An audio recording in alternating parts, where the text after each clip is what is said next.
Oh,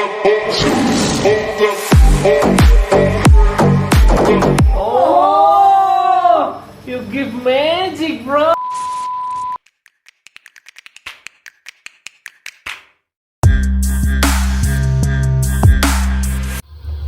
Ayun na nga mga sir, nahuli ko yung sikat ngayon sa isang group, si 25 euro per hour mga sir. Ayan, tinali ko ng tuktok ng buhok mga sir. Bago pala ang lahat, binabati ko kayo ng isang magandang araw saan mang sulok ng mundo. Si Yastok, Dobre Denya. Kumusta kayo mga sir? Nakabiktima na naman si Gupit Luko. Hindi ko na pakakawalan to. Tiyak malaki ang ibabayad sa akin ito mga sir. Talaga namang abot ang ngiti eh. Nagkatagpo kami. Sabi ko ayusin mo lang at meron akong alaga. Papalabasin ko mamaya pag ako'y hindi mo binayaran lang ng mainam.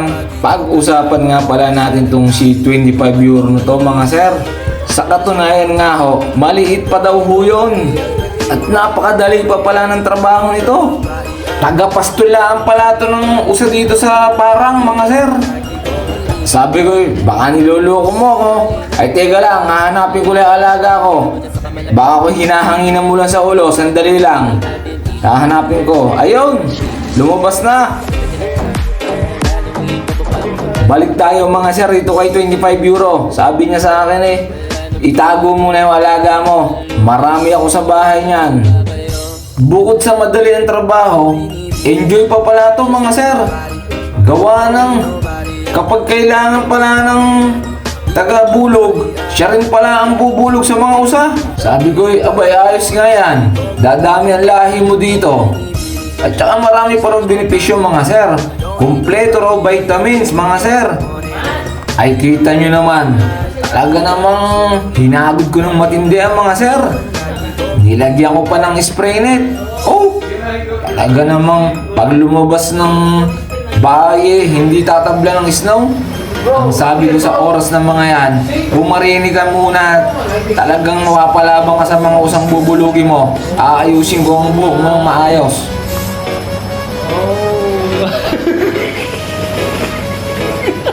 You give magic, yeah. Oh, you give magic, bro. Come. I see. Come. No, come close, come. Oh, nakita nyo na si 25 euro sa personal. Hinihipan ko ang ulo, baka mabawasan mga sir. Salamat pala sa mga panonood. Hanggang sa muling pambibiktima ni Gupit Luko, Jaco Yem. Makikipalo naman po. Kung di ka pa nakapalo, share. Salamat po.